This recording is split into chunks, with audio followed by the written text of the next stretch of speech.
There's a feeling in the air that you can't get anywhere except Milwaukee. I taste 1,000 yesterdays and I love the magic ways of Milwaukee. From the shores of Michigan I can watch you grow again and see you touch the sky. Touch the sky. Where the river flows to where the sunset goes, where all good neighbors passing by. Makes no difference where I go. You're the best hometown I know. Hello, Milwaukee. Makes no difference where I go. From the greatest city in the world, Milwaukee, Wisconsin. Hello, everybody. It's me, Mr. Brewtown. You are listening to the big show. We call it Brewtownsports.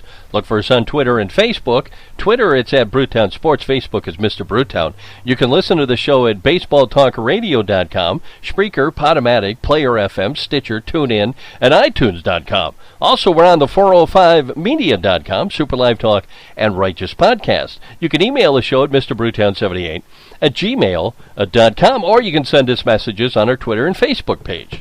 Hey, how about the Milwaukee Brewers? I mean, they're 32-40. Now, you could look at that and say, Mr. Brewtown, 32-40, come on, that's pretty bad. It's better than what we thought.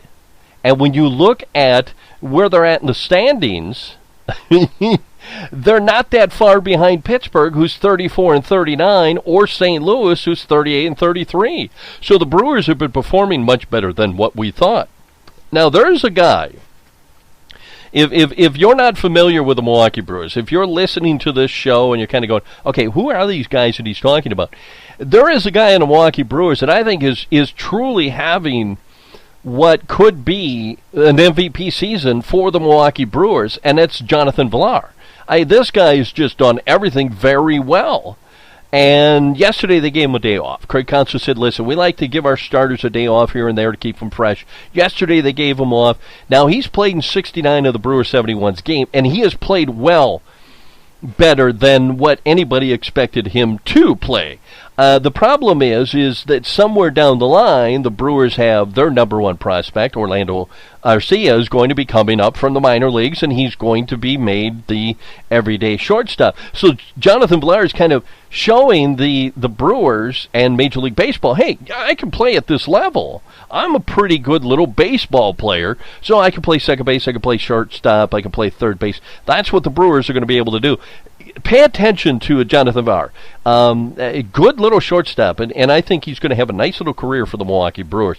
They gave him yesterday off. The Brewers won yesterday. They beat the A's 4-2. They held on to win. This is and you expect them to beat the Oakland A's, right? I think everybody out there is looking at it, okay, yeah, you would expect them to beat the Oakland A's. I think what's going to happen this year, because they are rebuilding, is you're going to have a hard time beating teams like the Nationals and the Mets and the Cubs, but then everybody's going to have a problem beating teams like that. But they have performed better than I think even and I usually overvalue the Milwaukee Brewers every year, better than what I expected them. So the record is 32-40. Last year at this time, they were 26-46. Now at home, they're 19-17. With the roof open, they're 6-5. With the roof closed, they're 13-12. So they're playing well at home. On the road, that's where it gets a little dicey, and this West Coast trip was not good for the Milwaukee Brewers. They're 13-23. On the road. They got today off. Tomorrow they're back at Miller Park. Zach Davies on the mound. He's 5-3 and a 3.62 ERA. He'll take on the Washington Nationals, Max Scherzer, and I like that matchup. Zach Davies has pitched well his last 4 or 5 outings. You can catch that game on Fox Sports Wisconsin, Brewer Radio Network, Internet, and on the satellite. Saturday is a 3:10 Central Time, Milwaukee Brewer time start, at Miller Park. Matt Garza, who pitched well last time, just didn't get the run support. He'll take on Gio Gonzalez, who's 3-6 and a 4.25 ERA. Matt Garza has an ERA after one game pitch this season at 0.90. So we'll see. Was that just Matt Garza kind of... the other team didn't quite know what he was going to throw, and now the book's out there about him? We'll see. But, it would be great to get some sort of production out of Matt Garza, because we are paying him a lot of money. It'd be nice to kind of get some of that money back. And it would be nice to have that veteran, that big money guy, pitching well to kind of help the Jimmy Nelsons and the Zach Davies kind of train themselves to pitch better and pitch consistently well throughout the season. So that's what rebuilding is all about, is getting some of your veterans to perform at a certain level as a kind of a teaching tool for the young players. Down in the minor leagues, Rene Garcia drove in Will Middlebrooks on a squeeze play in the bottom of the ninth to lead the Colorado Springs Sky Sox to a 10-9 victory over the Memphis Redbirds in the opener of a doubleheader. Memphis roughed up Sky Sox starter Tim Dillard in the nightcap, scoring 13 runs in 2+ innings in a 16-4 Redbirds victory. Orlando Arcia, we just talked about him, homered in both games for the Sox. In Brevard County, the Manatees, all they needed was a solo home run, but they lost the game to the Dundon Blue Jays 5-1. So, you look at Orlando Arcia, and this is a guy who's the number one prospect for the Milwaukee Brewers. The Brewers are high on him, but you got this VR kid, and he has surprised me. I know a lot of people were talking about Santana was going to be the man. That's all we heard, that Santana was going to be the man. He was going to be the guy that everybody was going to look at and say, okay, that's your MVP. Of all the young players, that's the guy who's, your MVP. And Santana's been injured a few times. He's been down now, so I think you got to look at VR and say, this kid is pretty good. 6 home runs, 29 RBIs, 69 games he's played in. He strikes out a lot. He's struck out 77 times, but he's drawn 36 walks. He's got 25 stolen bases, only 8 times caught. I mean, this guy's the real deal. So like I said, when the Brewers are ready to figure out what they're going to do, he can play third base. He can play second base for you. He's batting .292. It gives you some choices, and choices are good, especially when you're rebuilding. Now, Santana has struggled a little bit. A lot of people thought he was going to have a pretty good season. He's 4 home runs and 13 RBIs, batting .234. And, he's on the DL again, something that, has kind of bothered him this season. So we'll see how all that works out. But keep your eye on Jonathan VR. I think that he's well worth paying attention for. Also, you don't have much time. You got to start voting for the Brewers, man, for that All-Star game. I'd like to see Ryan Braun being voted in. I'd like to see Jonathan LaCroix being voted in. And, Jeremy Jeffries, who's having a great season out of the bullpen, I'd like to see, people outside of Milwaukee actually vote for him. I don't think it's going to happen, but... But, it's always good to have 1 or 2 players. And I think, right now Ryan Braun and Jonathan LaCroix. And, I mean, you could vote for Jonathan VR. You could put him on as a guy that, hey, you know what? This might be a guy that the rest of the league might want to pay attention to. So it's hard to believe that, that's coming up here in a couple of weeks, the All-Star game. It's almost like the season just started, So, like we said, the Brewers are doing much better than I think anybody anticipated them doing. We're going to take a short break. When we come back, we're going to take a look at the standings as we stand today in Major League Baseball. And we'll also take a look at some of the news and notes from around Major League Baseball. We'll take a look at some of the games that are on the schedule for tonight and for the next couple of days. And we'll do that right after this short break. You're listening to the big show. We call it Brewtownsports.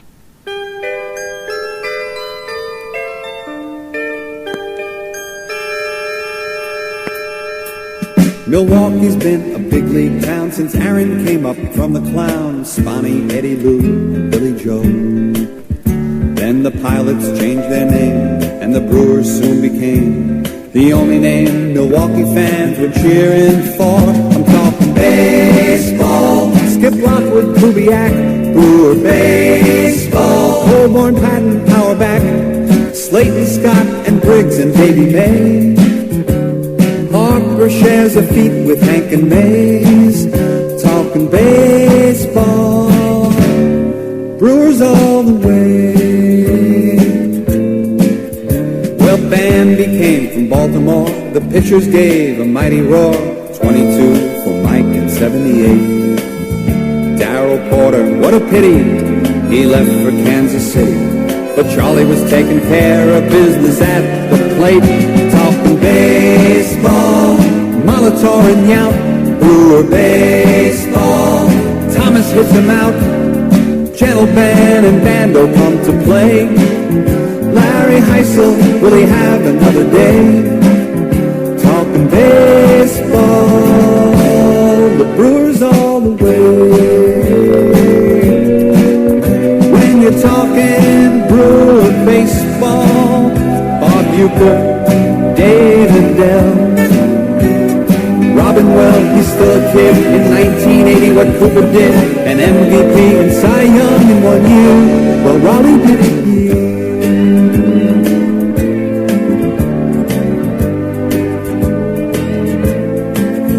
They're in a tough division, but Buck, he has a mission to wind up in the Classic in the fall. New names join the old, another team unfolds. They look ready with money and Teddy, so let's play ball. I'm talking baseball, Molitor and Yount, Brewer baseball. Thomas hits him out, Gentleman and Bando come to play. Gantner, Moose and Pete will have their say.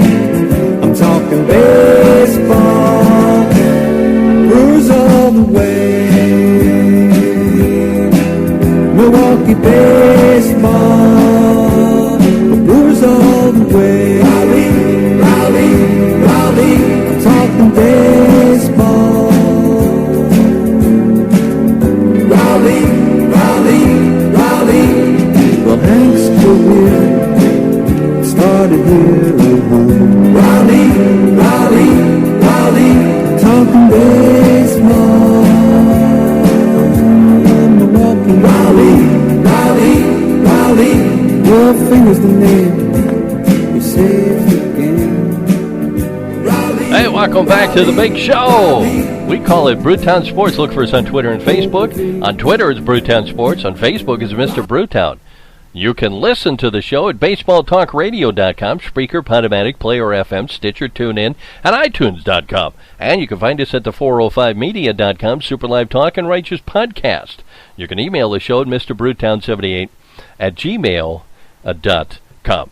I haven't done a show for a while.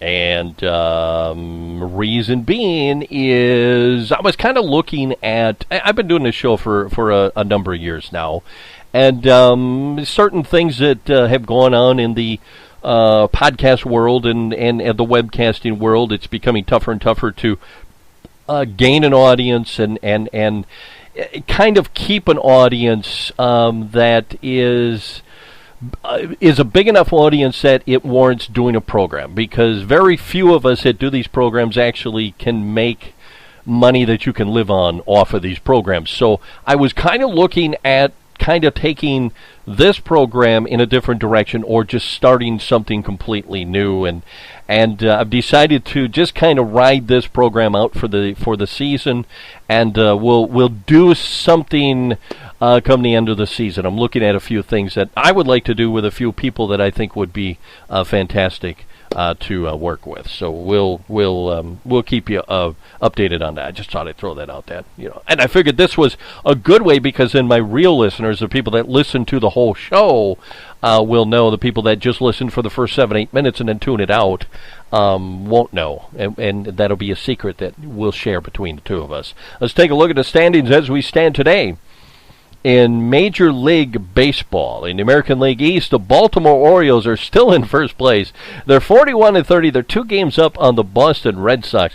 Now they're 5-5 in their last 10 games, and they're playing well at home. They're 27-13 at home. They get to start the season off with a lot of home games. On the road, they're 14-17. Now, the good thing is, when you start the season off with a lot of home games and you win, you get to be in first place. But that means later in the season, you're going to be playing a lot of games on the road. And Baltimore has not played well so far on the road. They're 14-17. Boston at 39-32. They're 2 games back. Toronto is 40-34. They're 6-4 in their last 10 games. Now, Boston is 3-7 in their last 10 games, and they've lost 3 games in a row. So Toronto only being 2.5 games back, they're starting to make a play at Baltimore and Boston. The New York Yankees